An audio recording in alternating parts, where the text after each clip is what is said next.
Hi, everybody. This is Kevin Gormley with Leading Edge Financial Planning. And today we have Nidhi Grover, one of our newest members on our team. Nidhi, welcome and tell us a little bit about yourself. Thank you, Kevin. Hello, everyone. This is Nidhi Grover. I'm the Director of Tax Services with Leading Edge, and I'm also an enrolled agent. And we are here to talk about end-of-year tax planning. And so let's start, Kevin. Yeah. So my favorite radio station is WIIFM. That's What's in It for Me. And so today we're going to talk about what's in it for our clients. So the two issues are, number one, end of the year. Some things run out from a tax perspective. And then also the end of the year is a great time to renew and reset your goals. So it gives you an opportunity. And if you need help, we're happy to help you come up with your goals for 2023. So first of all, we have income from work. And Nidhi, I'm going to share the slide here that talks a little bit about the different tax brackets. But if you can kind of talk to us about what are the things that we can do with 6 weeks left to go, the tax brackets, and is there anything that our clients can do? Yes. So if your income has increased from last year, or if you're in a significant higher tax bracket, you can reduce it by putting maximum amount in your 401k. And since it's the end of the year, you can look up your contributions. If you have not maxed out your contributions, it's a good time to increase the contributions. You can put your contributions into 401k by December 31st. That way it will reduce your taxable income. That's the one thing you can do.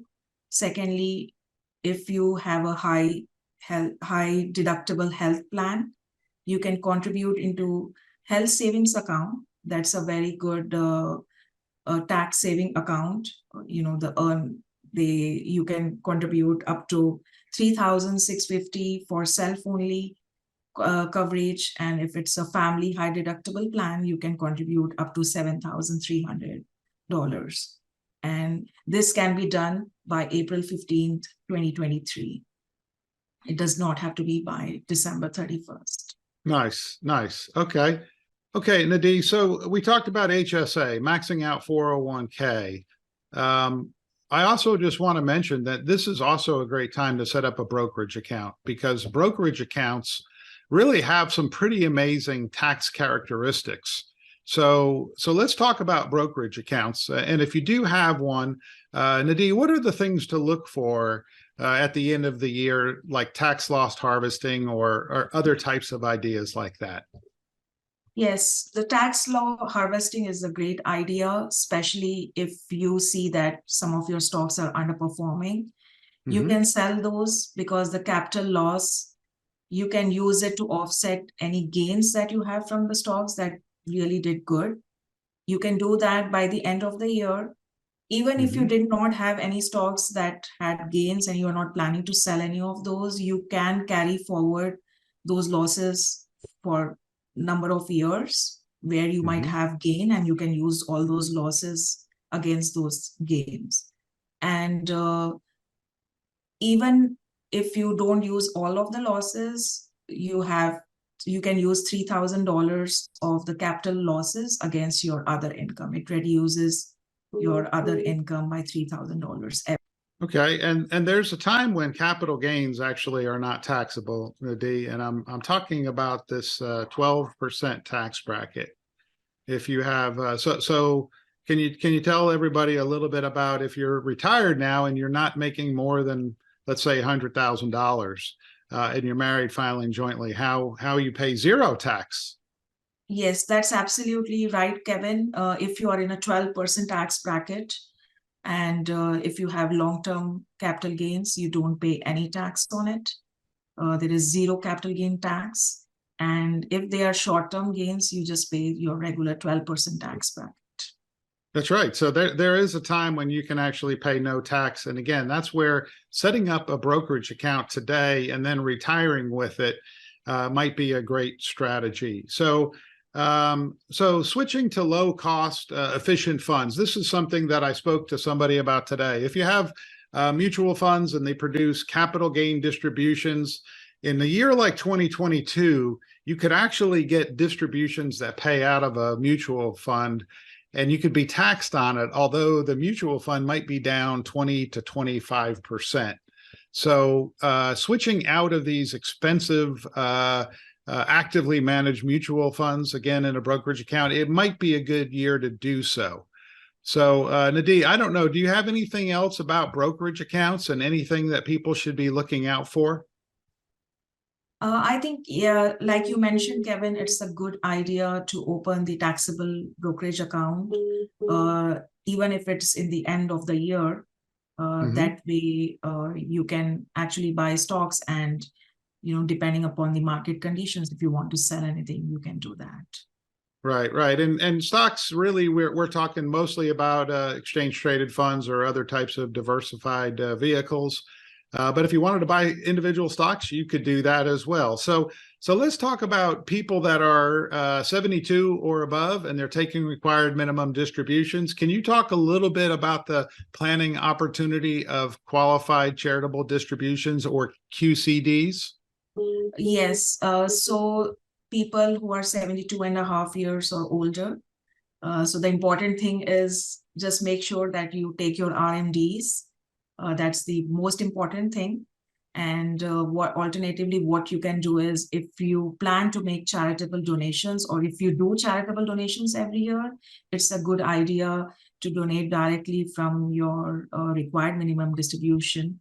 They are called qualified charitable distribution, and you can directly donate it to the charity. You can, that satisfies your required minimum distribution, and also you get a charitable deduction in your tax return. That's right. So if you're 72 or older, it used to be 70 and a half or older, but if you're 72 and older, you can do this. And you can actually get checks from a place like Charles Schwab, and you can write it out to the charities. Comes right out of your IRA. You don't get a deduction for charity, but you reduce your income. So if you're not going to use your RMD and you want to give away money, this is a way to reduce your income. It's just like getting a 100% deduction. So this is a great idea, Nidhi. What about Roth IRAs? Who can set up Roth IRAs and fund them, and who can't? Yes. So the Roth IRA can be funded. If you are in a high income, you cannot directly contribute into a Roth IRA. And you can definitely convert your IRA into a Roth IRA. Sometimes it's better if you think, or if you think that you are going to be in a higher tax bracket when you retire, or in after a few years. So it's better to convert it now and pay taxes now versus paying a higher tax rate later. So it's a better idea to convert it now, and there are few conditions that you have to meet. You just have to keep the money in Roth IRA for 6 years, and you have to be 59 and a half years of age before you take it out. So that sounds like blasphemy to me, Nidhi, that you're paying tax on purpose. But I know the reason why you're paying tax on purpose now is you believe either your taxes will be higher in the future or the same, and you want to set yourself up to be able to take money out tax-free in the future. So that's correct, Kevin. And the other thing with the Roth IRA is that the earnings, you don't pay anything on the earnings if you don't take out the money before 59 and a half years of age. That's right. And if you want to talk with someone about it, we're happy to talk to you. There's also the backdoor Roth IRA, which is still a strategy. And one of the things that Charlie mentioned that you can do is you can take whatever old IRAs you have and you can roll them into your 401k, thus cleaning the slate of any IRAs. Then you can contribute money to an IRA, convert it. It's called the backdoor Roth. That is something that you may do as well. So let's talk about business owners. The young people call it side hustle. I call it a part-time job. But some of our people that we work with own businesses. Is there anything that business owners can do at the end of the year? Yes. So like nowadays, almost everyone has a side hustle, if you want to call. Yeah, So with that, there are a lot of expenses you can take. It might sound that you have to spend it to take a tax deduction. But if you are thinking of buying something in next year or January or February, it's a better idea to get it in December. The reason is, like, if you have income in December, anything that you buy in December would reduce your income. You can take a deduction. And I think that's the first thing you can do. If you're going to buy something in next 2 months, it's a good idea if you do it before December 31st. And right. just like 401ks, self-employed people, if you are paid on 1099, consultants, if your spouse or anyone who works as a consultant or who's paid on 1099, they are all considered as self-employed. If you have your own business, you can open a SEP IRA or a self-employed retirement plan, and that's the best way to reduce your taxable income. It saves money on your taxes, and you can also save for retirement. Yeah, so self-employed or a side hustle, you can set up a solo 401k or a SEP. There are limitations and rules around this. And so it's something that you should talk to somebody about or do your own research. So anything else as far as your checklist, Nidhi, for the end of the year? Yes, the other thing is it's end of the year. If you want, or if you're planning to make a gift to your kids, grandkids, to any individual. So $16,000 is the 2022 limit.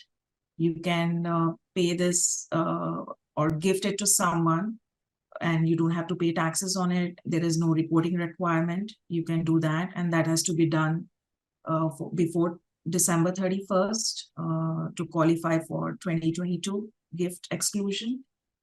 And even if you are going to gift more than 16,000, again, it's not taxable. Many people are under the impression that it is taxable, but it is not taxable. The only requirement is the reporting requirement. We just have to file a gift tax return, and it just states that you are gifting the individual more than $16,000. So just to summarize, Nidhi, anyone can give anyone $16,000, no reporting, no tax. If you give more than $16,000 to any one person, there is a reporting requirement. Spouses could obviously each give 16. That's 32,000.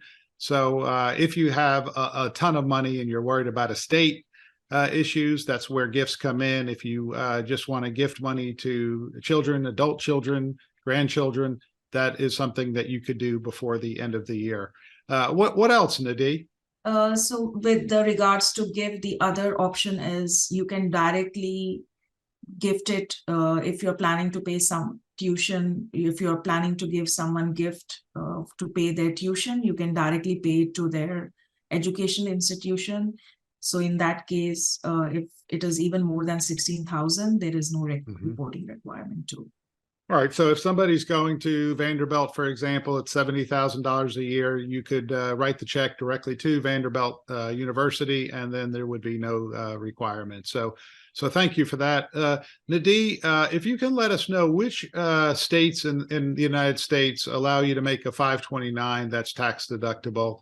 I'm just teasing.